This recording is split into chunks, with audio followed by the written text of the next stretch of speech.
സംസ്ഥാന രാഷ്ട്രീയത്തിലേക്ക് വരികയാണെന്നുണ്ടെങ്കിൽ കൂടോത്ര വിവാദം അത് കെട്ടടങ്ങുന്നില്ല എന്നുള്ളതാണ്. കൂടോത്ര വിവാദത്തിൽ തിരുവനന്തപുരം മ്യൂസിയം പോലീസ് പ്രാഥമിക അന്വേഷണം ആരംഭിച്ചിരിക്കുകയാണ്.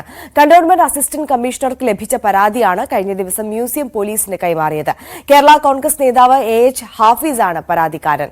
KPCC അധ്യക്ഷൻ വസതിയിൽ കടന്നുകയറി കൂടോത്രം വെച്ചതിനും മരണം ഭയം ഉണ്ടാക്കിയതിനും കേസെടുക്കണമെന്നാണ് പരാതിക്കാരന്റെ ആവശ്യം. ഡാൻ കുര്യനാണ് ഈ വാർത്തയുടെ വിശദാംശങ്ങളുമായി നമുക്കൊപ്പം ചേരുന്നത്. ഡാൻ, ഈ വിവാദങ്ങൾ ഇപ്പോഴും തുടർന്നുകൊണ്ടിരിക്കുന്ന സാഹചര്യം അത് CPM-ഉം BJP-യും ഒക്കെ കോൺഗ്രസിനെതിരായി വലിയ ആയുധമാക്കുന്ന സാഹചര്യം. എന്തായാലും ഈ വിഷയം പുറത്തേക്ക് വന്നതോടുകൂടി കോൺഗ്രസിനുണ്ടായിട്ടുള്ള ജാള്യത അത് ചെറുതൊന്നുമല്ല. എന്നാലും നിയമപരമായി നോക്കുകയാണെന്നുണ്ടെങ്കിൽ മ്യൂസിയം പോലീസ് ഇപ്പോൾ പ്രാഥമിക അന്വേഷണം ആരംഭിച്ചിരിക്കുകയാണ്. ഏത് തരത്തിലേക്ക് ഈ ഒരു അന്വേഷണം കൊണ്ടുപോകാനാണ്, അതിന്റെ നടപടിക്രമങ്ങൾ കൊണ്ടുപോകാനാണ് ഈ ഘട്ടത്തിൽ ആലോചിക്കുന്നത്? ഡാൻ,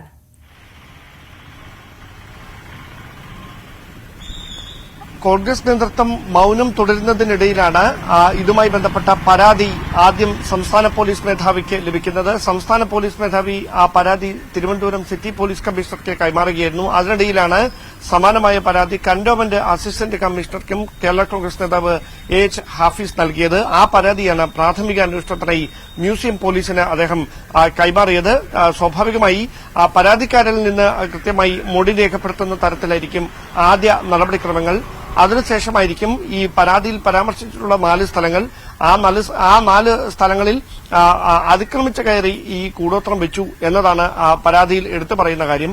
അതോടൊപ്പം മരണഭയം ഉണ്ടാക്കാൻ KPCC അധ്യക്ഷൻ K സുധാകരന് മരണഭയം ഉണ്ടാക്കുകയായിരുന്നു നീക്കം എന്നും പരാതിയിൽ എടുത്തു പറയുന്നുണ്ട്. അതുകൊണ്ട് തന്നെ ക്രിമിനൽ കുറ്റമായി കൂടോത്രത്തെ ഇന്ത്യൻ ശിക്ഷാ നിയമത്തിന്റെ ഒരു ഭാഗങ്ങളിലും നേരത്തെ പരിഗണിച്ചിട്ടില്ലാത്തതിനാൽ സ്വാഭാവികമായി ഈ വീട്ടിൽ അതിക്രമിച്ച കയറി അദ്ദേഹത്തിന് ജീവനിൽ ഭയമുണ്ടാക്കുന്ന തരത്തിലേക്ക് കാര്യങ്ങൾ ചെയ്തു.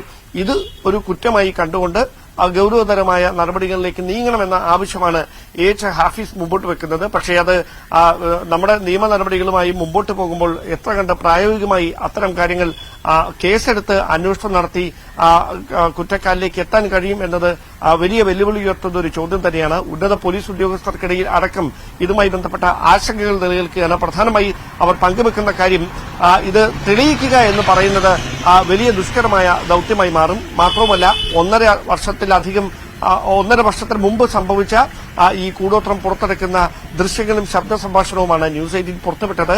സ്വാഭാവികമായി തെളിവ് നശിപ്പിക്കപ്പെടാനുള്ള സാധ്യത, കാരണം ഈ കണ്ടെടുത്ത വസ്തുക്കൾ എല്ലാം അവിടെ നിന്ന് ഇത് കണ്ടെടുക്കാൻ ഒപ്പമുണ്ടായിരുന്ന ഈ ആചാര്യൻ അദ്ദേഹം ഇത് കണ്ടെത്തി നശിപ്പിക്കുകയായിരുന്നുവെന്നാണ് ഈ നേതാക്കന്മാർ തന്നെ ഈ സംഭാഷണങ്ങളിലടക്കം വ്യക്തമാക്കുന്നത്. അതുകൊണ്ട് തന്നെ അത് വീണ്ടെടുത്താൽ മാത്രമേ ഇതുമായി ബന്ധപ്പെട്ട അന്വേഷണവുമായി മുമ്പോട്ട് പോകാൻ കഴിയുകയുള്ളൂ. അപ്പോൾ അങ്ങനെ തെളിവ് കണ്ടെത്തുക എന്നതൊക്കെ പറയുന്നത് ശ്രമകരമായ ദൌത്യമായി മാറും.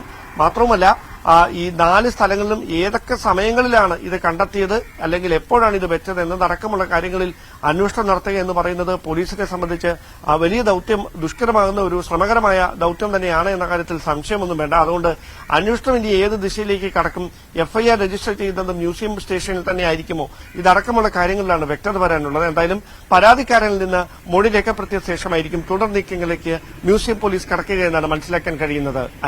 ഡാൻ, അതാണ് അതിന്റെ നിയമവശം. ഇനി നമുക്ക് മറ്റൊരു തലത്തിലേക്ക് നോക്കുകയാണെന്നുണ്ടെങ്കിൽ ഡാൻ നേരത്തെ സൂചിപ്പിച്ചതുപോലെ തന്നെ മൗനം തുടരുകയാണ് നേതൃത്വം. ഇത്രയും വലിയൊരു വിഷയം ഉണ്ടായിട്ടും ഇന്നത്തെ കാലത്തും ഈ AI കാലത്തും കൂടോത്രത്തിന് പുറകെ പോകുന്നവരാണ് പ്രമുഖ രാഷ്ട്രീയ പാർട്ടിയിലെ ഉന്നത നേതൃത്വത്തിൽ ഉള്ള ആളുകൾ എന്ന് പറയുന്നത് വല്ലാത്ത ക്ഷീണം തന്നെയാണ് പാർട്ടിക്ക് ഉണ്ടാക്കിയിട്ടുള്ളത്. ഇത് വലിയ ആയുധമാക്കുകയും ചെയ്യുന്നു CPM-ഉം BJP-യും ഒക്കെ. ഈ ഘട്ടത്തിലും ഈ മൗനം തുടരുന്നത് എന്തുകൊണ്ടാണ്? ഈ വിഷയത്തിൽ എങ്ങനെ പ്രതിരോധം തീർക്കണമെന്ന് ഇനിയും കോൺഗ്രസ് തീരുമാനമെടുത്തിട്ടില്ല എന്നാണോ?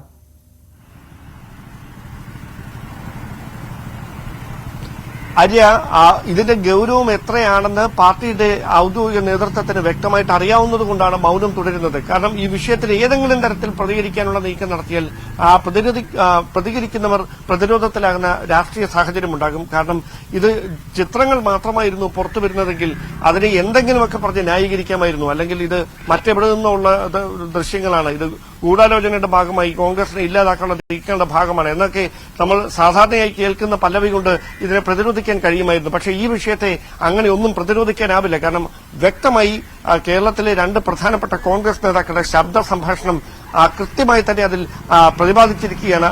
അവരുടെ പരാമർശങ്ങൾ വ്യക്തമായി തന്നെ അതിൽ കേൾക്കാനും കഴിയും. ഉയിരെടുക്കാനായി ചെയ്തതാണെന്ന് സംസ്ഥാന പാർട്ടിയെ നയിക്കുന്ന കോൺഗ്രസിന്റെ സംസ്ഥാന അധ്യക്ഷൻ കെ സുധാകരൻ വ്യക്തമായി പറയുന്ന ഭാഗങ്ങൾ അടക്കമാണ് നമ്മൾ പുറത്തുവിട്ടത്. അതുകൊണ്ട് അത്ര നിസ്സാരമായി അതിനെ തള്ളിക്കളയാനാവില്ല. അതിന്റെ ഗൌരവം എത്രയാണെന്ന് പാർട്ടി സംസ്ഥാന നേതൃത്വത്തിന് വളരെ വ്യക്തമായിട്ടറിയാം. അതുകൊണ്ട് തന്നെയാണ് അതുമായി ബന്ധപ്പെട്ട യാതൊരു തരത്തിലുള്ള പ്രതികരണങ്ങളിലേക്ക് മുതിർന്ന നേതാക്കൾ ഒന്നും കടക്കാത്തത്. പക്ഷേ രഹസ്യമായി കോൺഗ്രസിലെ എല്ലാ വൃത്തങ്ങളിലും ഈ വാർത്ത പുറത്തുവിട്ടത് മുതൽ ഇത് തന്നെയാണ് ചർച്ചാ വിഷയം. ആരാണ് KPCC അധ്യക്ഷനെതിരായി ഇങ്ങനെ ഒരു കൂടോത്രം ചെയ്തത്? ഇത് തന്നെയാണ് കോൺഗ്രസ് നേതാക്കൾക്കിടയിൽ രഹസ്യമായുള്ള മുഴുവൻ ചർച്ചകളുടെയും സജീവമായ ചർച്ച.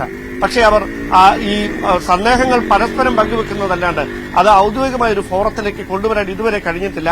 അതുമായി ബന്ധപ്പെട്ട പരാതിയൊന്നും ഔദ്യോഗികമായി KPCC നേതൃത്വത്തിന് ഇതുവരെ ലഭിച്ചിട്ടുമില്ല. പക്ഷേ അങ്ങനെ ഒരു പരാതി പാർട്ടി നേതൃത്വത്തിന് ഹൈക്കമാൻഡിനോ സംസ്ഥാന നേതൃത്വത്തിനോ ലഭിച്ചാൽ പിന്നെ അങ്ങ് കൈ കെട്ടി നോക്കി നിൽക്കാനാവില്ല. അതിൽ കൃത്യമായി ഇടപെടേണ്ടി വരും. ഒരുപക്ഷേ KPCC എക്സിക്യൂട്ടീവ് ചേർന്ന് തന്നെ ആ വിഷയത്തിൽ നിലപാട് വ്യക്തമാക്കേണ്ട സാഹചര്യം വരും. എന്തായാലും നിയമസഭാ സമ്മേളനം തുടർന്നുകൊണ്ടിരിക്കുന്നതിനിടയിലാണ് ഇങ്ങനെയൊരു വിവാദം പുറത്തു വന്നത്. ഇന്നലെ സഭയിൽ വലിയ തരത്തിൽ അത് പ്രതിപക്ഷത്തിനെതിരെ വിമർശിക്കുന്നതിന് വേണ്ടിയുള്ള ആയുധമാക്കി ഇടതുപക്ഷ MLA മാരെ മാറ്റുകയും ചെയ്തിരുന്നു. അതുകൊണ്ട് ദീർഘകാലം ഈ മൌനം തുടരാനാവില്ല. ഏത് തരത്തിലായിരിക്കും നേതാക്കൾ ഈ വിഷയത്തിൽ പ്രതിരോധം തീർക്കുക എന്നതാണ് ഇനി കാത്തിരുന്ന് കാണാനുള്ളത്.